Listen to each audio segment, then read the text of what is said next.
প্রিয় শিক্ষার্থীবৃন্দ, বেগম বদরুন্নেসা সরকারি মহিলা কলেজের বাংলা বিভাগের অনলাইন ক্লাসে আমি মোসাম্মদ সেলিনা ফেরদৌস প্রভাষক তোমাদের স্বাগত জানাচ্ছি। তোমরা কেমন আছো? নিশ্চয়ই ভালো আছো। আমি আরও আশা করছি তোমরা অনলাইন ক্লাসে আরেকটু বেশি মনোযোগী হবে। আজকে আমাদের পড়ার বিষয় হচ্ছে অনার্স চতুর্থ বর্ষের ধ্বনিবিজ্ঞান এবং ভাষাতত্ত্ব বিষয়ের ঐতিহাসিক ও তুলনামূলক ভাষাতত্ত্ব অংশ থেকে কিছুটা আলোচনা। আমরা এ বিষয়ে ক্লাস শুরু করেছিলাম, তারই ধারাবাহিকতায় আমি শুরু করছি। আজকে আমাদের শিখন ফলে যা আছে সেটা হচ্ছে ভাষাতত্ত্বের সংজ্ঞা, ভাষাতত্ত্বের বিভিন্ন শাখার বৈশিষ্ট্য, ভাষা বিশ্লেষণের বিভিন্ন পদ্ধতি। আমরা এখন চলে যাই ভাষাতত্ত্বের সংজ্ঞায়। বৈজ্ঞানিকভাবে ভাষার পঠন-পাঠন বা বিশ্লেষণকে ভাষাতত্ত্ব বলে। ভাষার উদ্ভব, বিকাশ, ধ্বনি গঠন, ধ্বনি পরিবর্তন, ধ্বনি সমাবেশ, অক্ষর সৃষ্টি, অক্ষরের সমন্বয়, বাক্য গঠন, অর্থের পরিবর্তন প্রভৃতি পরীক্ষা করে ভাষার অন্তর্গত শৃঙ্খলা স্বরূপ বিশ্লেষণ করাই হচ্ছে ভাষাতত্ত্বের কাজ। এবং এক কথায় আমরা বলতে পারি যে শাস্ত্র ভাষার আন্তঃশৃঙ্খলা বিশ্লেষণ করে তাকে আসলে ভাষাতত্ত্ব বলা হয়। ভাষাতত্ত্বের কতগুলো শাখা রয়েছে, একটি হচ্ছে ধ্বনিতত্ত্ব, একটি হচ্ছে বাক্যতত্ত্ব, রূপমূল তত্ত্ব এবং বাগর্ত তত্ত্ব। আমরা এখন চলে যাই শাখাসমূহের বিশ্লেষণে। আমরা প্রথমত আসি ধ্বনিতত্ত্বে। ধ্বনি হলো ভাষার মৌল উপাদান এবং ধ্বনির কোনো অর্থবোধকতা গুণ নেই, কিন্তু অর্থপ্রকাশক একটা বৈশিষ্ট্য বিদ্যমান আছে। ধ্বনির গঠন, বিকৃতি এবং পরিবর্তনগত দিক ধ্বনিতত্ত্বের অন্তর্ভুক্ত। বিভিন্নভাবে ধ্বনি বিচার করা সম্ভব।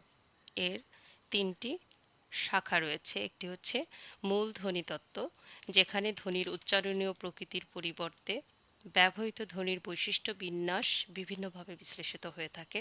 এরপর যাই আমরা শ্রুতিগত ধ্বনিতত্ত্বে। এখানে ধ্বনি গঠনের সময় যে তরঙ্গের সৃষ্টি হয় সে বিষয়ে পর্যালোচনা করা হয়ে থাকে। এরপরে যাই উচ্চারণীয় ধ্বনিতত্ত্বে। ধ্বনি গঠন এবং পরিবর্তনে বিভিন্ন দিক পর্যালোচনা করা হয় এই উচ্চারণীয় ধ্বনিতত্ত্বে। এরপরে আমরা যাই রূপমূল তত্ত্বে। ধ্বনির সমন্বয়ে গঠিত রূপমূলগুলো অর্থোদ্যোতক ভাষাতাত্ত্বিক উপাদান রূপে চিহ্নিত এবং এই রূপমূলগুলো বিভিন্ন বস্তু বা ভাব নির্দেশক রূপে ব্যবহৃত হয়ে সেই বস্তু বা ভাবের প্রতীকী অর্থ প্রকাশ করে। গঠনের দিক থেকে রূপমূলগুলো বিভিন্ন পর্যায়ের হয়ে থাকে। প্রথমত আমরা দেখিয়েছি এখানে মুক্ত রূপমূল, বদ্ধ রূপমূল এবং বৃহত্তর রূপমূল। মুক্ত রূপমূল হচ্ছে যে রূপমূলের সাথে কোনো প্রকার প্রত্যয় বিভক্তি যুক্ত হয় না, যেমন ডাক একটা শব্দ হতে পারে। বদ্ধ রূপমূল, যে রূপমূলে প্রত্যয় বিভক্তি যুক্ত করা হয়। মুক্ত রূপমূলের সাথে ছাড়া এটি কোনো অর্থ প্রকাশ করতে পারে না। এরপর আমরা চলে যাই বৃহত্তর রূপমূল। মুক্ত রূপমূলের সাথে মুক্ত বা বদ্ধ রূপমূল সংযুক্তির মাধ্যমে বৃহত্তর রূপমূল গঠিত হয়ে থাকে। এই বৃহত্তর রূপমূল আবার দুই প্রকার, একটা হচ্ছে সাধিত রূপমূল আর একটা হচ্ছে সম্প্রসারিত রূপমূল। সাধিত রূপমূল হচ্ছে যে রূপমূল ব্যাকরণগত কোনো ক্রিয়া নির্দেশের পরিবর্তে প্রত্যয় বিভক্তির সাহায্যে পদান্তর বিন্যাস নির্দেশ করে, তাকেই আসলে সাধিত রূপমূল বলা হয়ে থাকে। যেমন দরিদ্র, দারিদ্র্য এগুলো। সম্প্রসারিত রূপমূলের ক্ষেত্রে আমরা দেখছি যে রূপমূল ব্যাকরণগত বিভিন্ন প্রক্রিয়া নির্দেশ করে তাকে আসলে সম্প্রসারিত রূপমূল বলা হয়ে থাকে, যেমন ছেলে, ছেলেরা, ছেলেদের এগুলো। এরপরে আমরা চলে যাই বাক্যতত্ত্বে। আমরা জানি বাক্য হচ্ছে কি সম্পূর্ণ মনের ভাব প্রকাশ করার একটা উত্তম মাধ্যম এবং বাক্য হচ্ছে ভাষার বৃহত্তম উপাদান। ধ্বনি থেকে রূপমূল এবং রূপমূল সহযোগেই বাক্য গঠিত হয়ে থাকে।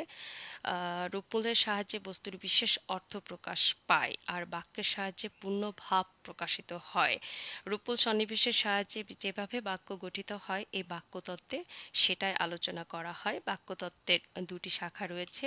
একটি হচ্ছে গঠনমূলক বাক্যতত্ত্ব, যেখানে রূপমূলের পারস্পরিক সন্নিবেশজনিত গঠনের ফলে বাক্য কাঠামো যেভাবে গঠিত হয় তার বিশ্লেষণ করা হয়ে থাকে।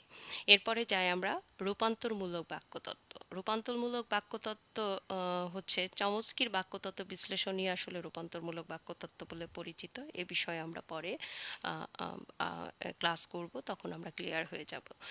এরপরে আমরা যাই বাগর্ত তত্ত্ব। বাগড়ত্ব তত্ত্বে এসে আমরা যে জিনিসটা দেখতে পাচ্ছি সেটা হচ্ছে রূপমূল এবং বাক্যের অর্থগত দিক বিভিন্ন পর্যায়ে বাগড়ত্ব তত্ত্বে আসলে আহ, প্রকাশিত হয় এবং বাগড়ত্ব তত্ত্বের একাধিক শাখা রয়েছে। প্রথম পর্যায়ে বাগড়ত্ব তত্ত্বকে দুই ভাগে ভাগ করা যায়। একটি হচ্ছে একটি হচ্ছে লাক্ষণিক তত্ত্ব, আর আরেকটি হলো বাগড়ত্ব তত্ত্ব। এই লাক্ষণিক তত্ত্বকে আবার কয়েকটি ভাগে ভাগ করা যায়। আমরা একটু দেখে নিই লাক্ষণিক তত্ত্বটা কি। লাক্ষণিক তত্ত্বে চিহ্ন এবং প্রতীকের আলোচনা করা হয়ে থাকে। এখানে কৃত্রিম ভাষার পর্যালোচনায় হচ্ছে মুখ্য। লাক্ষণিক তত্ত্বের তিনটি শাখা রয়েছে। একটি হচ্ছে বাক্য গঠন বিধি। এখানে অর্থকে গণ্য করে বিভিন্ন চিহ্নের আলোচনা প্রাধান্য পায়। তারপরে চলে আসি বাগড়ত্ব তত্ত্ব। এখানে অর্থের দিক থেকে ভাষাতাত্ত্বিক চিহ্নের আলোচনায় বেশি হয়ে থাকে। এরপরে আসে প্রয়োগবাদ। ব্যবহৃত ভাষার বিশ্লেষণের উপর গুরুত্ব আরোপ করা হয়ে থাকে এই প্রয়োগবাদে। এই ছিল বাগড়ত্ব তত্ত্ব। এরপরে আমরা চলে যাই ভাষাতত্ত্বের পদ্ধতিসমূহ।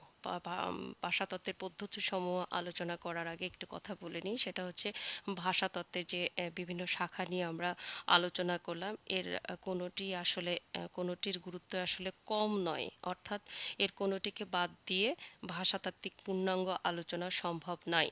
যাই হোক, আমরা এখন ভাষাতত্ত্বের পদ্ধতি সমূহে আসি। ভাষাতত্ত্বের অনেকগুলো পদ্ধতি রয়েছে, তার মধ্যে উল্লেখযোগ্য হচ্ছে তিনটি পদ্ধতি। অর্থাৎ ভাষাতত্ত্বের পদ্ধতি তিনটি বলেই আমরা এখানে বিশ্লেষণের চেষ্টা করব। প্রথম হচ্ছে তুলনামূলক পদ্ধতি, এরপরে ঐতিহাসিক পদ্ধতি, তারপরে আসলো হচ্ছে বর্ণনামূলক পদ্ধতি।